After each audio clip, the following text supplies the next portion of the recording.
الرحمن الرحیم نحمده ونصلی علی رسوله الکریم اما بعد فاعوذ باللہ من الشیطان الرجیم بسم اللہ الرحمن الرحیم ان هذا القرآن يهدي للتي هي اقوم ويبشر المؤمنين الذين يعملون الصالحات ان لهم اجرا حسنا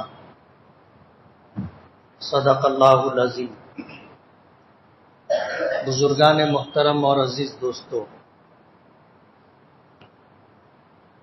روئے زمین پر دو چیزیں ایسی ہیں کہ اللہ کے نبی صلی اللہ علیہ وسلم نے فرمایا جب تک ان دو چیزوں کو آپ مضبوطی سے تھامے رہو گے تمہارا کوئی بال بیکا بھی نہیں کر سکے گا۔ آپ کا ارشاد مبارک ہے ترکت فیکم ثقلین لن تضلوا ما تمسکتم بہما کتاب اللہ و سنتی، کہ میں تم میں دو وزندار بوجھل چیزیں چھوڑ کر کے جا رہا ہوں، جب تک تم اسے مضبوطی سے تھامے رہو گے حالات تمہیں راہ راستے سے ہٹا نہیں سکیں گے۔ اللہ تعالیٰ نے جب یہ نظام بنایا دنیا کا تو اس دنیا میں بسنے والے انسانوں کی تمام تر ضروریات اور تقاضوں کو پیش نظر رکھا۔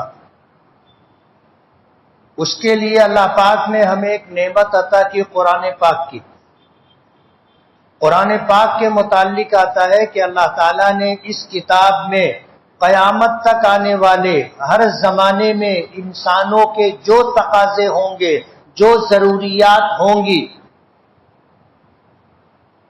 قرآن کریم میں وہ سب کچھ موجود ہے، حالات کا حل موجود ہے۔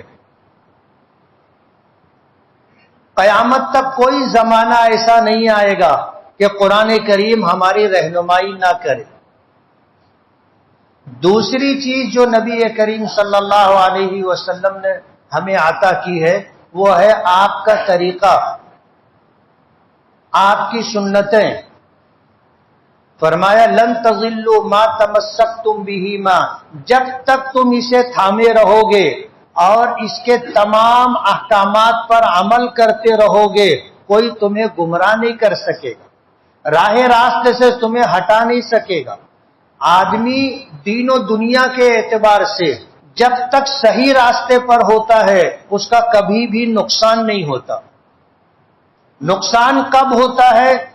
چاہے دینی اعتبار سے ہو یا دنیاوی اعتبار سے، جب وہ صحیح راستہ چھوڑ کر کے غلط راستے پر پڑ جاتا ہے، چاہے وہ غلط راستے پر اپنی مرضی سے جائے، چاہے اس غلط راستے پر کوئی اسے دھوکہ دے کر کے بہکا اور گمراہ کر کے ڈال دے تو وہ نقصان سے دوچار ہوتا ہے۔ اور جب تک وہ صحیح راستے پر ہوتا ہے دنیا کی کوئی طاقت اس کو نقصان نہیں پہنچا سکتی۔ یہ ہے نبی کریم صلی اللہ علیہ وسلم کے ارشاد مبارک کا مفہوم کہ ترکت فیکم ثقلین لن تضلوا ما تمسکتم بہما کتاب اللہ و سنتی، اللہ کی کتاب اور میرا طریقہ۔ قرآن کریم میں اللہ پاک نے فرمایا لقد کان لکم فی رسول اللہ اسوۃ حسنہ، کہ تمہارے لیے ہمارے پیغمبر محمد الرسول اللہ صلی اللہ علیہ وسلم کی زندگی اسوہ اور نمونہ ہے۔ حضور پاک صلی اللہ علیہ وسلم کی سیرت، آپ کی زندگی اگر دیکھی اور پڑھی جائے اور اس کو سامنے رکھ کر کے حالات کے زمانے کے تقاضوں کے پیش نظر اپنی راہ طے کی جائے تو انشاءاللہ کبھی بھی نقصان نہیں ہوگا۔ اللہ کے رسول صلی اللہ علیہ وسلم کی ایک زندگی مکی زندگی ہے، ایک زندگی مدنی زندگی ہے۔ قیامت تک آنے والے انسانوں پر دو طرح کے حالات ہیں، یا تو خوشگوار خوشحال حالات ہوں گے، یا پھر جو ہے تنگی، پریشانی، مصیبت، آزمائش، اس طرح کے حالات سے اسے تو گزرنا پڑے گا۔ نبی کریم صلی اللہ علیہ وسلم کی مکی زندگی آپ دیکھو، آپ کوئی عرب کے معمولی قبیلے کے شخص نہیں تھے، آپ کا خاندان، آپ کا قبیلہ، آپ کے آباء و اجداد نیک نام، معزز، شریف لوگ تھے۔ مکے کی سرداری ان کے ہاتھ میں تھی، کعبے کی تولیت ان کے پاس تھی، پورا عرب قبیلے قریش کا احترام کرتا تھا۔ معمولی قبیلے کے فرد نہیں تھے۔ آپ اندازہ کرو، مکے کی سرداری ان کے پاس تھی۔ آپ کے دادا عبد المطلب مکے کے وہ سردار تھے کہ اچھوں کی ہمت نہیں ہوتی تھی ان کے سامنے بات کرنے کی، اور اللہ تعالی نے آپ کو ظاہری وجاہت بھی عطا کی تھی۔ ظاہری وجاہت کہ آدمی جب پہلی نظر میں دیکھے تو دیکھ کر کے متاثر اور مرعوب ہو جائے۔ اللہ نے قد و قامت بھی دیا تھا، رنگ و روپ بھی عطا کیا تھا، صلاحیتیں، خوبیاں بھی عطا کی تھی، حکمت و دانائی بھی تھی، شرافت و پاک بازی بھی تھی، مکے میں نیک نام تھے۔ وہ وقت یاد کرو، وہ واقعہ جب ابرہہ نے مکے پر حملہ کرنے کا فیصلہ کیا اور بیت اللہ کو ڈھا کر کے یمن میں بیت اللہ جیسا ایک گھر بنانے کا ارادہ کیا، اور منشا یہ تھی کہ لوگ حج کے لیے مکہ نہ جائے، دنیا بھر کے لوگ یمن آئیں اور میں جو گھر بناتا ہوں اس گھر کا احترام کرے اور وہاں آ کر کے عبادت کرے۔ حالات کچھ اس طرح کے بنے کہ اس نے ایک سخت فیصلہ لیا کہ مکے پر حملہ کیا جائے اور بیت اللہ کو منہدم کر دیا جائے۔ اس زمانے میں ہاتھیوں کا لشکر لے کر کے مکہ پہنچا تھا۔ مکے کے لوگوں نے کبھی ہاتھی دیکھا ہی نہیں تھا، اور اس نے اپنے لشکر میں آگے جو لائن بنائی تھی وہ ہاتھی سواروں کی لائن تھی کہ ان کے سامنے بڑے سے بڑا لشکر بھی رک نہیں سکتا تھا۔ اس انداز پر وہ مکے پر حملہ کرنے کے ارادے سے چلا تھا۔ جب اس کی فوج مکے کے قریب آئی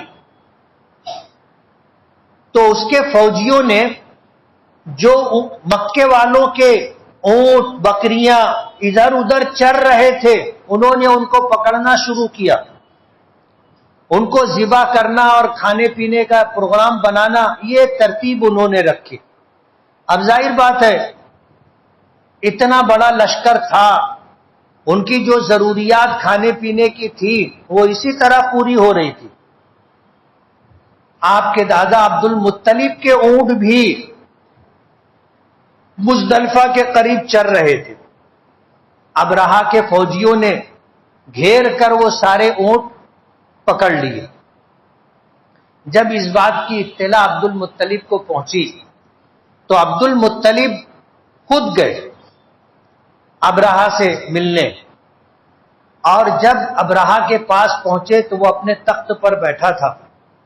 اسے خبر ملی کہ مکے کا سردار آ رہا ہے، تو وہ یہ سمجھا کہ مکے کا سردار ہے، میرے لشکر کو دیکھ کر کے اور میرے لشکر کے حملہ آور ہونے کے فیصلے سے متاثر ہو کر کوئی بات کرنے کے لیے آ رہا ہوگا، تو اس کو انتظار تھا۔ اور جب آپ کے دادا عبد المطلب اس کے لشکر میں اور اس کے دربار میں پہنچے تو اس نے تخت پر اپنے برابر میں بیٹھنے کی جگہ رکھی تھی، اور جب آپ کے دادا عبد المطلب پہنچے تو ان کے قد و قامت، چہرے کی وجاہت، رنگ روپ، رکھ رکھاؤ دیکھ کر بہت متاثر ہوا۔ اور جب عبد المطلب قریب پہنچے تو ابرہہ نے پوچھا کہ کیسے آنا ہوا؟ دو ٹوک انداز میں صاف ستھری بات رکھی، آپ کے فوجیوں نے میرے اونٹ پکڑ لیے ہیں، میں اپنے اونٹوں کی واپسی کے لیے آیا ہوں، آپ میرے اونٹ مجھے واپس کر دیں۔ ابرہہ کہنے لگا کہ میں تو یہ سمجھ رہا تھا کہ مکے پر حملہ ہونے والا ہے اور بیت اللہ کو، اللہ کے گھر کو منہدم کرنا ہے، اس سلسلے میں تم کچھ بات کرنے کے لیے آئے ہوگے۔ تو عبد المطلب نے جواب دیا تھا، انا رب الجمل، میں اونٹوں کا مالک ہوں، میں اپنے اونٹوں کے متعلق بات کروں گا۔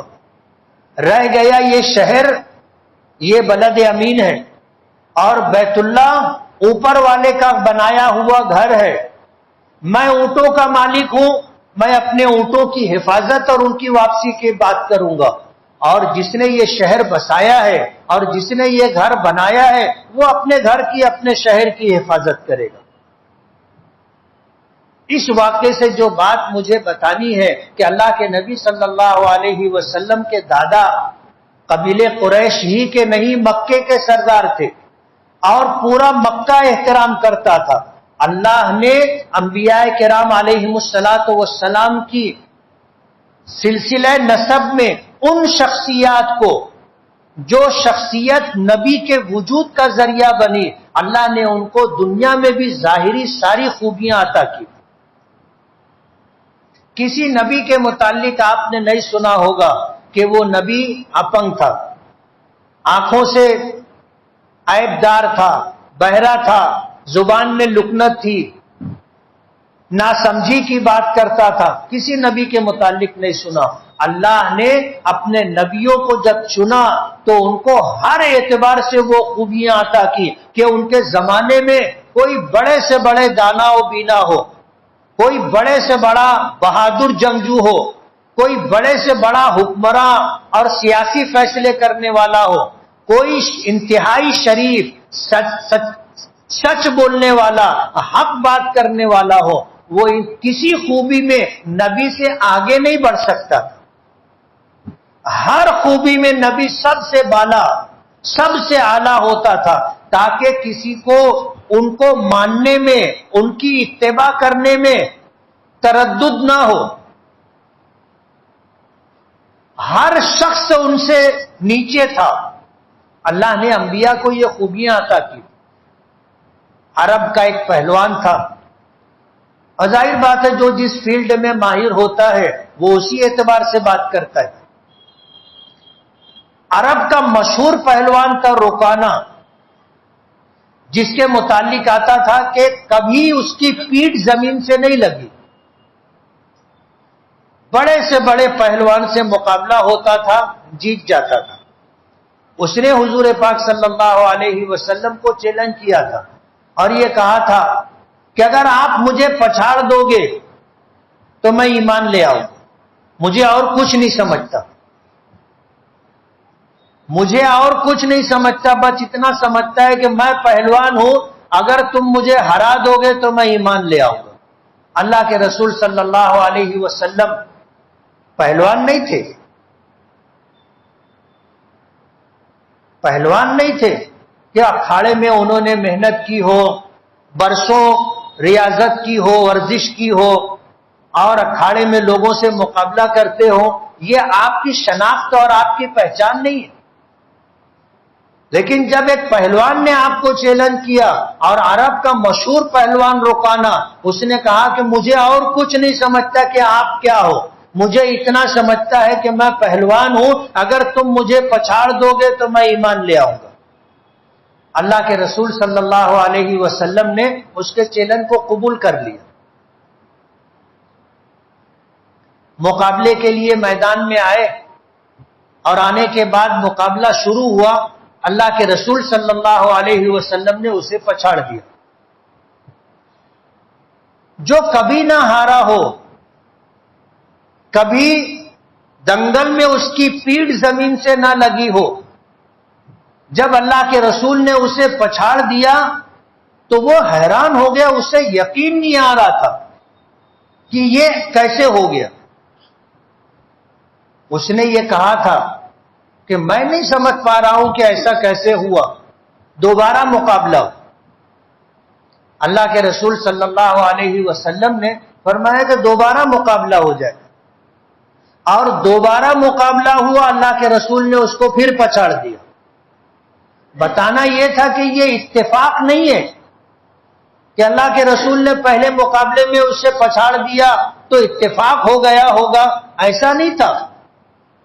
اس کے دماغ میں یہ بات آئی کہ ایسا کیسے ہو گیا، ہو سکتا ہے یہ اتفاق ہو، تو اس نے کہا کہ دوبارہ مقابلہ۔ اللہ کے رسول پوری طرح پر اعتماد تھے اور جانتے تھے کہ میں اسے پچاڑ دوں گا۔ آپ نے فرمایا کہ دوبارہ مقابلہ کر لو۔ دوبارہ مقابلہ ہوا، اللہ کے رسول نے اس کو پھر پچاڑ دیا۔ مجھے جو بات کہنی ہے کہ دینی اور دنیاوی اعتبار سے اللہ کسی انسان میں جو خوبی ہونی چاہیے وہ تمام خوبیاں نبی کریم صلی اللہ علیہ وسلم میں تھی، اور یہ اتفاق نہیں تھا، اللہ کا فیصلہ، اللہ کی عطا و بخشش تھی۔ بڑے بڑے بہادر میدان جنگ میں جب مقابلے سے کتراتے تھے تو اللہ کے رسول صلی اللہ علیہ وسلم سب سے آگے ہوتے تھے۔ جنگ حنین کو آپ اگر پڑھو گے تو اندازہ ہوگا، اچھے اچھے بہادر میدان چھوڑ چکے تھے، اور اللہ کے رسول صلی اللہ علیہ وسلم کا اعلان تھا، انا النبی لا کذب، انا ابن عبد المطلب، میں اللہ کا نبی ہوں، جھوٹا نبی نہیں ہوں، جھوٹا شخص نہیں ہوں، اور میں عبد المطلب کا بیٹا ہوں۔ اپنے دادا کی شجاعت، اپنے دادا کی بہادری، اپنے دادا کی نیک نامی کا حوالہ دے کر حضور نے کہا تھا، انا ابن عبد المطلب، میں عبد المطلب کا بیٹا ہوں، عبد المطلب کے خاندان سے ان کا پوتا ہوں۔ آپ نے میدان نہیں چھوڑا تھا۔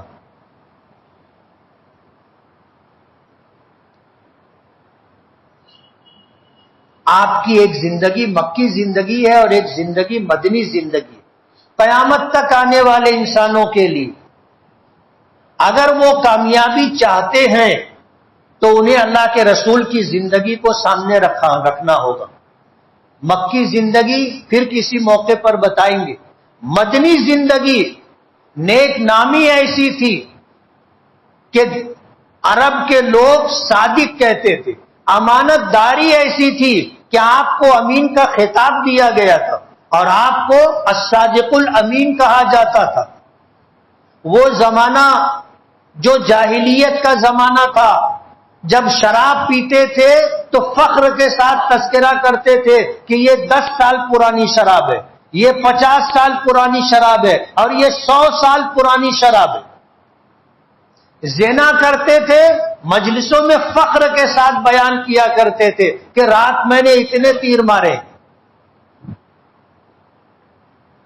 لوگوں کو لوٹ لینا،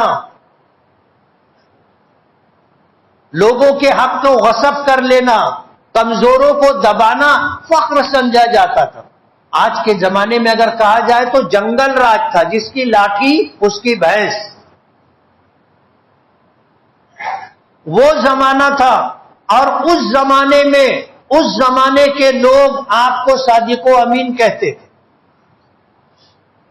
40 سالہ زندگی اللہ کے رسول نے اس شان کے ساتھ گزاری کہ پورے عرب میں آپ کی شرافت کے ڈنکے بجتے تھے، آپ کی پاکیزگی اور پاک بازی کے اوپر دنیا مثال دیتی تھی، آپ کی سچائی ضرب المثل تھی، آپ کی شرافت ایک نمونہ تھی۔ جب آپ کو اللہ نے نبی بنایا اور کوہ صفا پر کھڑے ہو کر کے اللہ کے حکم کے مطابق کہ اب علل اعلان تبلیغ کرو، مکے کے لوگوں کو جمع کیا تھا اور جمع کر کے یہ کہا تھا کہ اگر میں یہ کہوں کہ اس پہاڑ کے پیچھے ایک بہت بڑا لشکر ہے جو تم پر حملہ کر دے گا اور تمہارے گھر کی اینٹ سے اینٹ بجا دے گا تو تم میری بات مانو گے؟ سب لوگ حیران ہو گئے، ایک دوسرے کی طرف دیکھنے لگے اور جواب یہ دیا کہ نعم ما جربنا علیک الا صدقا، اگر آپ کہتے ہو تو ہم آپ کی بات مانیں گے۔ آج پورے عرب کے کسی قبیلے میں یہ ہمت نہیں ہے کہ وہ ہم پر حملہ کرے۔ ہم کوئی گرے پڑے کمزور لوگ نہیں ہیں. آج کسی قبیلے کی ہمت نہیں ہے کہ ہم سے آنکھ میں آنکھ ڈال کر کے بات کر سکے. لیکن آپ اگر کہو گے تو مانیں گے. کیوں؟ آج 40 سال کا زمانہ تم نے ہمارے درمیان گزارا ہے. ما جربنا علیک الا صدقا، ہم نے کبھی آپ کو جھوٹ بولتا ہوا نہیں پایا. ہمیشہ آپ نے سچ کہا ہے. اگر آپ کہو گے تو مان لیں گے. یہ معمولی بات نہیں ہے. اس کے بعد حضور نے فرمایا تھا کہ کسی طاقتور لشکر کے حملہ کرنے کے بعد جو تباہی و بربادی آتی ہے اس سے زیادہ نقصان اس بات میں ہے کہ تم ایک اللہ کی عبادت چھوڑ کر کے سینکڑوں کی عبادت کرو، بت پرستی اور شرک میں مبتلا رہو. یہ تمہارے لیے اس سے زیادہ نقصان دے. آپ کا چچا ابو لہب کہنے لگا تبن لکا علی ھذا جمعتنا، کہ تو تباہ و برباد ہو، کیا تو نے ہم کو اس کے لیے بلایا تھا؟ مجھے واقعہ نہیں سنانا ہے، بتانا یہ ہے کہ 40 سالہ زندگی آپ نے اس طرح گزاری تھی کہ آپ کی سچائی ضرب المثل تھی. 1000 اختلاف کے باوجود جب آپ دعوت و تبلیغ میں لگ گئے تھے، اللہ کا پیغام شرک کے خلاف علل اعلان دعوت و تبلیغ کر رہے تھے، تو بھی لوگ اپنی امانت آپ کے پاس رکھے ہوئے تھے. وہ واقعہ آپ یاد کرو، جب آپ ہجرت کے لیے مکے سے مدینہ جانے لگے تو حضرت علی کو اپنے بستر پر سلایا تھا، لوگوں کی امانتیں بتائی تھی کہ یہ فلاں کی، یہ فلاں کی، یہ فلاں کی، یہ فلاں کی امانت ہے، اور صبح ہوگی تو سب کو ان کی امانت پہنچا دینا. اس زمانے میں کسی کے پاس کوئی امانت رکھتا نہیں تھا، لیکن اگر کوئی رکھنے پر مجبور تھا کہ میں اپنے مال کی حفاظت نہیں کر سکتا، میرا مال اگر محفوظ رہے گا تو محمد ابن عبداللہ کے پاس محفوظ رہے گا. آپ کو مانتے نہیں تھے کہ آپ اللہ کے نبی اور رسول ہیں اور ہم ایمان لاتے ہیں، ہمیشہ مخالفت کی، لیکن اپنا مال اگر رکھنا تھا تو امانت آپ کے پاس رکھتے. آپ کی صداقت، آپ کی امانت، آپ کی شرافت، آپ کی پاک دامنی ضرب المثل تھی. آپ کی حکمت اور دانائی لوگوں کے نزدیک معتبر تھی. وہ واقعہ یاد کرو، جب بیت اللہ کی سیلاب آیا، بیت اللہ کی دیواریں گر گئی، لوگوں نے تعمیر شروع کی، حلال پیسہ صرف لگے گا یہ فیصلہ کیا، اور جب حجر اسود کی تنصیب کا موقع آیا تو ہر قبیلہ یہ چاہتا تھا کہ یہ سعادت اور فخر اس کے قبیلے کو حاصل. تلواریں نکل گئی کہ یہ حجر اسود ہم اپنے ہاتھ سے لگائیں گے، کسی اور کا حق نہیں ہے، ہمارا حق ہے. جنگ تک نوبت آ گئی تو کسی نے کہا کہ ہم فیصلہ اس بات پر کرتے ہیں کہ کل اللہ کے گھر میں حرم میں جو سب سے پہلے آئے گا اس کو اپنا فیصل مانیں گے. اللہ کے رسول صلی اللہ علیہ وسلم اس وقت نبوت نہیں ملی تھی، آپ جوان تھے. میرا یہ جملہ آپ یاد رکھنا، اس وقت ظاہری طور پر اللہ کے نبی نہیں تھے، جوان تھے. اور جب لوگ صبح کے وقت میں دیکھے تو سب سے پہلے اللہ کے حرم میں داخل ہونے والے محمد ابن عبداللہ تھے. اس وقت محمد الرسول اللہ نہیں تھے، محمد ابن عبداللہ تھے. قبیلوں کے سردار جو عمر دراز اور بوڑھے لوگ تھے، انہوں نے آپ کو دیکھ کر کہا تھا کہ ھذا محمد رضینا بہ الامین الصادق، کہ یہ نوجوان جو آیا ہے یہ محمد ابن عبداللہ ہے، ہم اس کو پسند کرتے، اس کے فیصلے پر راضی رہیں گے. کیوں؟ کہ یہ صادق بھی ہے اور یہ امین بھی ہے. آپ نے فیصلہ کیا، اپنی چادر بچھائی، حجر اسود کو چادر کے بیچ میں رکھا، تمام قبیلے کے سرداروں کو بلایا کہ اس چادر کو پکڑ کر کے اٹھاؤ اور لے کر کے چلو کعبے کی دیوار کے پاس. سب نے اس فیصلے کو قبول کیا، وہ ہاتھ لگا کر اٹھایا اور کعبے کی دیوار تک لے گئے تو آپ نے فرمایا کہ تم سب مجھے اپنا وکیل بنا دو، میں تم سب کی طرف سے اس حجر اسود کو اٹھا کر بیت اللہ کی دیوار میں نصب کر دیتا ہوں۔ سب نے قبول کیا۔ اس وقت آپ محمد ابن عبداللہ تھے، محمد الرسول اللہ نہیں تھے۔ آپ کی یہ خوبی، آپ کی صداقت، آپ کی امانت، آپ کی سچائی، آپ کی شرافت، آپ کی پاک دامنی، آپ کا تحمل اور آپ کا قوت فیصلہ، آپ کی دانائی، یہ ساری چیزیں سب کے نزدیک معتبر تھی۔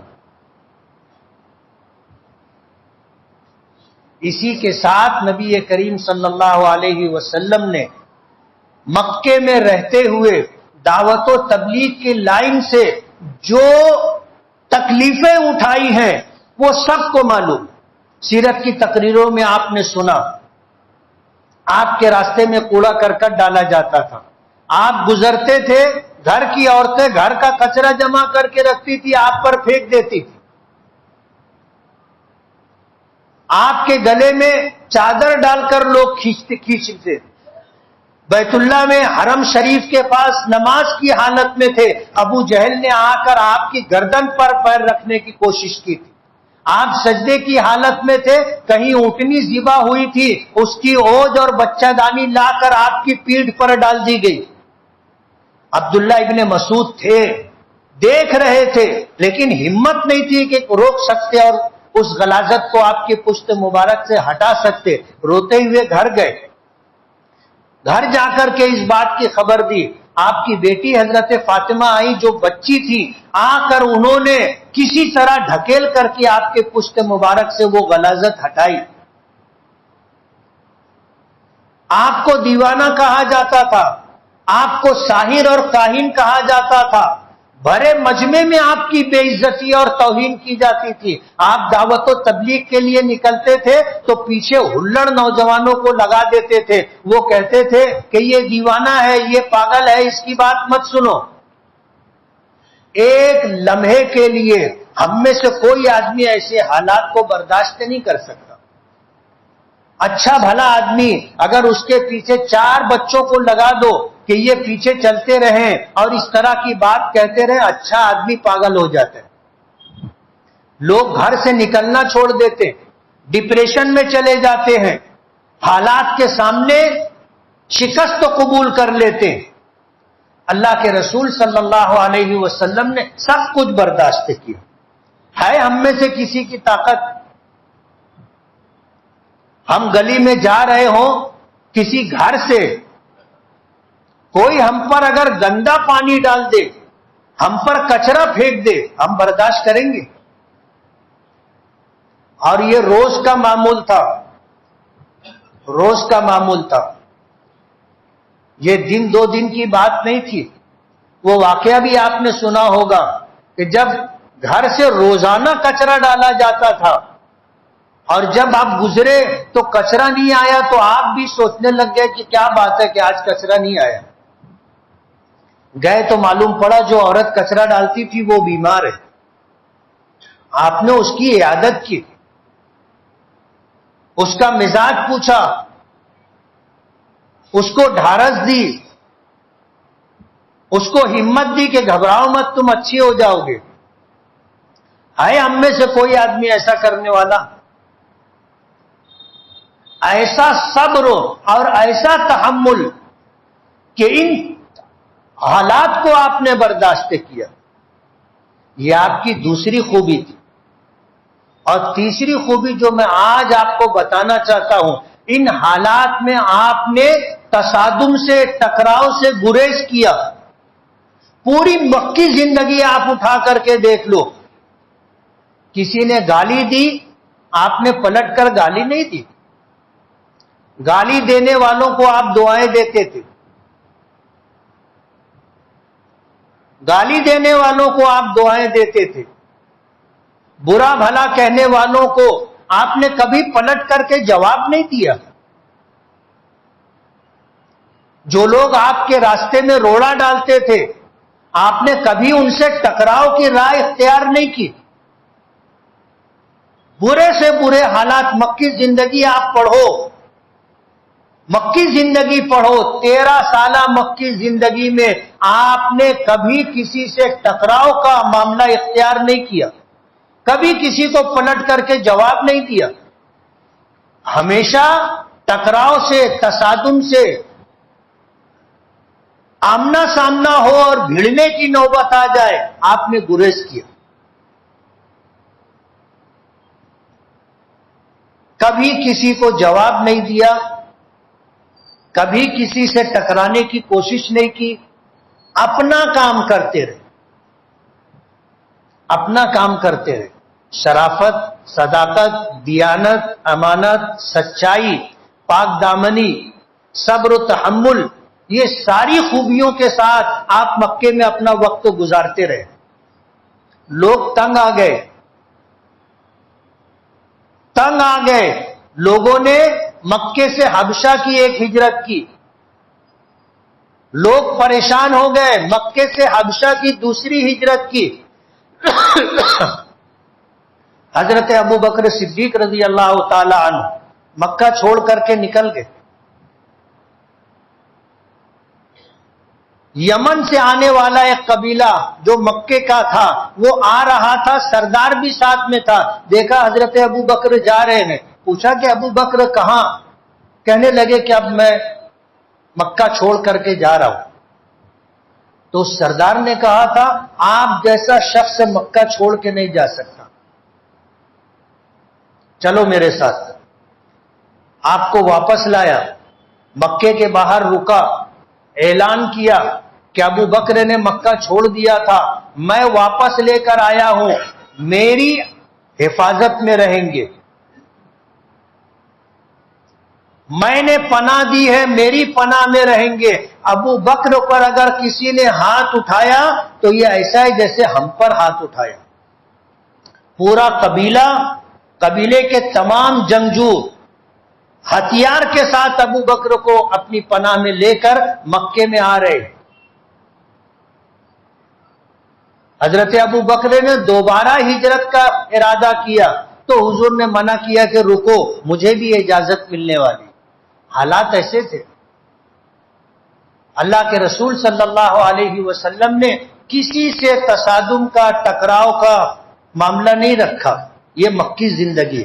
آج ہندوستان میں ہم لوگ ہیں اور ہمارے لیے حالات جیسے ہیں، اگر ہمت افزا نہیں ہے تو مایوس کن بھی نہیں.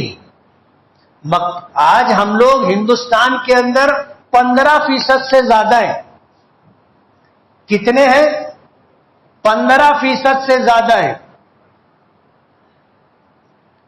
ہم کوئی ایسی چھوٹی اقلیت نہیں ہے، ہندوستان کی دوسری بڑی اکثریت ہے ہم لوگ. اسی سرزمین پر ہم پیدا ہوئے، اسی سرزمین پر ہمارے آباء و اجداد مدفون ہیں. آج سے نہیں، ہم صدیوں سے یہاں رہ رہے ہیں اور ہندوستان میں ہندوستان کی سکونت ہماری زندگی کا اٹوٹ حصہ ہے. ملک کو تقسیم ہوا، جن کو جانا تھا وہ گئے. ہمارے آباء و اجداد یہاں پر اپنی مرضی سے رہے ہیں. یہاں رہنا ہماری چاہت ہے، ہمارا وطن ہم کو محبوب ہے، ہم اپنے وطن سے محبت کرتے ہیں. ملکوں کی تاریخ اٹھا کر کے آپ دیکھ لو، ملک سے غداری کرنے والے، ملکوں کے راز کو بیچنے والے، ملکوں کی حکومت کو کمزور کرنے والے، اگر ان کی فہرست دیکھو گے اس میں مسلمان نہیں ملیں گے. تو ہمارے اوپر غداری کا جھوٹا الزام لگایا جاتا ہے. یہی وجہ ہے کہ جمعیت علماء ان جیسے لوگوں کا مقدمہ لڑتی ہے تو لوگ کہتے ہیں جمعیت غداروں کا مقدمہ لڑ رہی ہے. ابھی جو ہے بمبئی کے اندر ہماری جنرل باڈی کا اجلاس ہوا تھا اور یہ بات علل اعلان کہی گئی. ہمارے صدر محترم حضرت مولانا سید ارشد مدنی نے اپنے عام اجلاس کے خطاب میں یہ بات کہی کہ ہم ان لوگوں کا مقدمہ لڑتے ہیں جن کے اوپر ملک سے غداری کا الزام لگتا ہے. اور ایک دو نہیں، 50